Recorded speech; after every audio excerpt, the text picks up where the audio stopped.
Friends, welcome to delta news. Kollipara మండల పరిధిలోని దంతులూరులో 3.30 కోట్లతో చేపట్టనున్న రహదారి అభివృద్ధి పనులకు పౌర సరఫరాల శాఖ మంత్రులు నాదెండ్ల మనోహర్ సోమవారం శంకుస్థాపన చేశారు. ఈ సందర్భంగా కొల్లిపర మండలంలో చేపట్టనున్న అభివృద్ధి పనుల గురించి మనోహర్ వివరించారు. మనం తెనాలి నియోజకవర్గంలో R&D శాఖ ద్వారా 25 కోట్ల రూపాయలతోటి మనం ఈ నిధులు మంజూరు చేయించుకొని 10 వర్క్లు 6 కొల్లిపర మండలంలో 4 తెనాలి మండలంలో మనం టేకప్ చేస్తున్న రోడ్లో భాగంగా అత్తోట నుంచి దంతలూరు వెళ్లే రోడ్డు 3,30,00,000 రూపాయలతోటి ఈరోజు మనం శంకుస్థాపన కార్యక్రమం చేసుకున్నాం.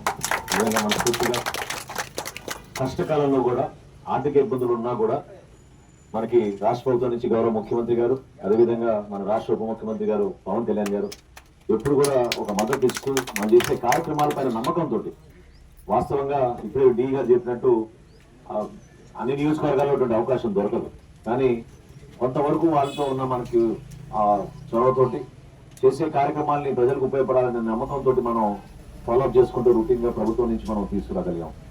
ఈ సందర్భంగా మీకు ఉదాహరణ చెప్పాలి. ఎందుకంటే గతంలో కూడా ప్రతిపక్షంలో ఉన్నప్పుడు జనసేన పార్టీ నుంచి మేము రాష్ట్ర వ్యాప్తంగా కూడా ఈ గుంతలు పూడ్చే కార్యక్రమం, అదేవిధంగా జగన్మోహన్ రెడ్డి గారు నిద్రపోయారు కాబట్టి గుడ్ మార్నింగ్ సీఎం సార్ అని లేపడానికి ఒక ప్రయత్నం చేసాం నిద్రలోంచి. చివరికి ఎమర్జెన్సీలో హాస్పిటల్కి వెళ్ళాలన్నా కూడా ఎంత ఇబ్బందికరమైన పరిస్థితి ఉండేదో మీకే తెలుసు. తెనాలి నుంచి అంటే నందివెలుగు నుంచి మీరు విజయవాడకి వెళ్ళాలంటే కనీసం 1.5-2 గంటలు పట్టే రోజులు మీ అందరికీ గుర్తే ఉంటాయి. ఈ రోజున అదే ప్రయాణం మనం 30 నిమిషాల్లో చేసుకోగలుగుతున్నాం అంటే రహదారులు మనం ఎప్పటికప్పుడు మరమ్మతులు చేసుకొని రహదారుల్ని మనం ఒక అభివృద్ధి బాటగా వాటి ద్వారా ఈ ప్రాంతానికి చక్కటి అవకాశాలు దొరుకుతాయనే నమ్మకం మనలో ఉంటే ఖచ్చితంగా ఏదో విధంగా మన నిధులు తీసుకొచ్చి అభివృద్ధి చేయగలుగుతాం. నేలపాడు అంటే ఐతానగర్ నుంచి మనకి సిరిపురం నుంచి చివలూరు వరకు ఆ రోడ్డు కూడా మీకు ఒక ఉదాహరణ చెప్పాలి. ఎవరు ఊహించలేరు, ఎవరు ఉండలేరు కూడా ఆ ప్రాంతంలో. అక్కడ తీసుకెళ్లి వీళ్ళు ఒక 200 ఎకరాలు కొనుక్కొని, అది కూడా పెద్ద స్కామ్ జరిగింది మీకు తెలుసు. అక్కడ అందరికి ఇళ్ల స్థలాలు ఇచ్చామని చెప్పారు. కనీసం వెళ్ళలేని పరిస్థితి. వాళ్ళ ఇళ్ల స్థలాలు ఎక్కడుందా చూసుకుందాం అని ఒక ఆటో అతను అడిగితే ఆటో అతను కూడా నేను రాలేను ఆ ప్రాంతానికి, రోడ్ లేదనే భావన వాళ్ళు వ్యక్తపరిచేవాళ్ళు. కనీసం 3 అడుగులు గోతులు ఆ రోడ్డు మీద ప్రయాణం చేయాలంటే అంత ఇబ్బందికరంగా ఉండేదో మీరే చూస్తున్నారు. ఈ రోజుకి కూడా అట్టగంత రోడ్డు. గతంలో దాన్ని ఎప్పటికప్పుడు మరమ్మతులు చేసుకుంటే 20 లక్షలు 25 లక్షల రూపాయలతో అయిపోయే పని అది. ఈ రోజున దాదాపు 5,30,00,000 రూపాయలతోటి ఆ ఒక్క రోడ్డు మనం తీసుకురావాల్సి వచ్చింది. చాలా ఇబ్బందికరమైన పరిస్థితి. నాకు మొదట్లో ప్రభుత్వం రాగానే ఒక 2 కోట్లు ఇస్తాం ఏదైనా అభివృద్ధి కార్యక్రమాలు చేసుకోవడానికి నేను డీగాని పిలిచి అడిగాను, ఆ రోడ్డు చేయగలుగుతామా అని. దేనికి ఉపయోగపడదన్నారు 2 కోట్ల రూపాయలు. ఆ ఒక్క రోడ్డు చేయడానికి 5,30,00,000 రూపాయలు ఈరోజు మనం వెచ్చిస్తున్నాం. అదే మనం ఎప్పటికప్పుడు జాగ్రత్త పడి మరమ్మతులు చేసుకుంటూ ఉంటుంటే ఆ పరిస్థితి వచ్చేది కాదు. కాబట్టి దయచేసి మీరందరూ కూడా గమనించాలి. మనం ప్రభుత్వంలో ఒక బాధ్యతగా మనం వ్యవహరిస్తాం, అభివృద్ధి చేస్తాం, సంక్షేమం చేస్తాం. ఇందులో ఎక్కడ కూడా మన కూటమి ప్రభుత్వం పొరపాటు చేయలేదు. చంద్రబాబు నాయుడు గారి నాయకత్వంలో ఈ రోజు మనం రాష్ట్రంలో పెట్టుబడులు రావాలి, పరిశ్రమలు రావాలి, మన బిడ్డలకు ఉపాధి కల్పించాలంటే దానికి అన్నిటికన్నా ముఖ్యం మన రహదారులు బాగుండాలి. వాళ్ళు వచ్చి చూసినప్పుడు వాళ్ళకి రహదారులు ఉంటేనే కదా వాళ్ళు కూడా వచ్చేది మన ప్రాంతానికి. ఎయిర్పోర్ట్ నిర్మాణం చేస్తున్నాం, పోర్టుల నిర్మాణం చేస్తున్నాం, వాటికి అనుసంధానంగా రోడ్ల నిర్మాణం కూడా చేస్తున్నాం. మన ప్రభుత్వం వచ్చినాక కేవలం గుంతలు పోడ్చడానికి 1,200 కోట్ల రూపాయలు మనం వెచ్చించాం రాష్ట్ర వ్యాప్తంగా. ఆ కార్యక్రమం అయింది. మళ్ళీ అనుకోకుండా మనకు కూడా అధిక వర్షాలు వచ్చినాయి, మళ్ళీ డ్యామేజ్ అనే రోడ్లు.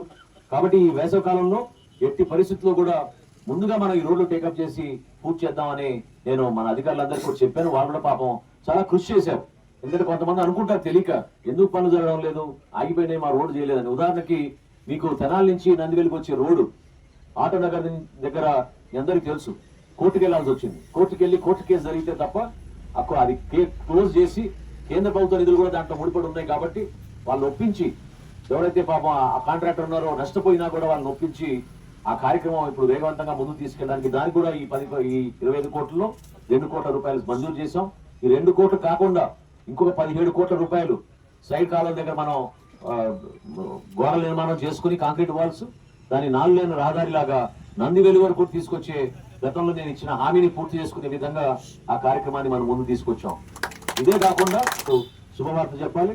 ముఖ్యమంత్రి గారి సమక్షంలో మనకి PPP ద్వారా మనకి విజయవాడ నుంచి మనకు వచ్చే రహదారి మంగళగిరి దగ్గర నుంచి తెనాలి నుంచి మరి నారాకోడూరు నుంచి బాపట్ల వరకు దాదాపు 800 కోట్ల రూపాయలతోటి 4 లేన్ల రహదారి ముఖ్యమంత్రి గారు దానికి శాంక్షన్ చేశారు.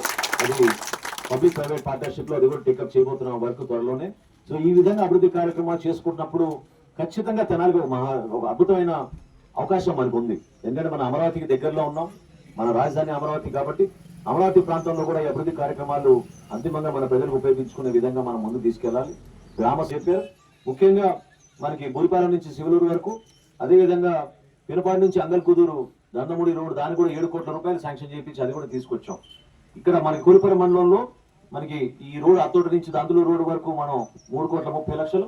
తర్వాత మున్నంగి గ్రామం నుంచి ఈమెనికి పోయే రోడ్డు అది కూడా ప్రధానమైన రోడ్డు. ఎందుకంటే చాలా మంది ఆ ప్రాంతంలో వరవాపురం మున్నంగి నుంచి వాళ్ళు అటు ప్రయాణం చేస్తున్నప్పుడు ఈమెనికి వెళ్లే రోడ్డుకి 3 కోట్ల రూపాయలు 4 కిలోమీటర్ల వరకు ఆ రోడ్డు అది కూడా మనం పూర్తి చేయబోతున్నాం.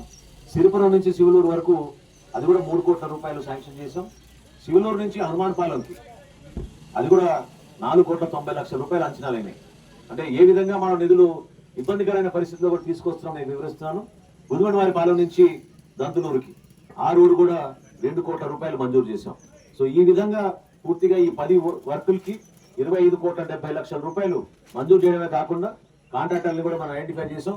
ఈ రోడ్డు కాంట్రాక్టర్ గారు కూడా రిక్వెస్ట్ చేస్తున్నా తొందరగా వర్క్ పూర్తి అయ్యేటట్టు మీరు జాప్యం కూడా చేయకూడదు. ఎందుకంటే ఎప్పుడైతే మనం శంకుస్థాపన చేశామో మరుసటి రోజు నుంచి పనులు ప్రారంభం అవ్వాలి. ఆ విధంగా మీరు ప్లాన్ చేసుకోండి. మీరు కూడా నేను లాస్ట్ టైం కూడా చెప్పాను, ఇదేదో కొబ్బరికాయ కూడా అయిపోతుంది అనుకోబాకండి. ఖచ్చితంగా పని మొదలవ్వాలి, 60 రోజుల్లో పూర్తి అవ్వాలి, ఖచ్చితంగా పూర్తి అవ్వాలి.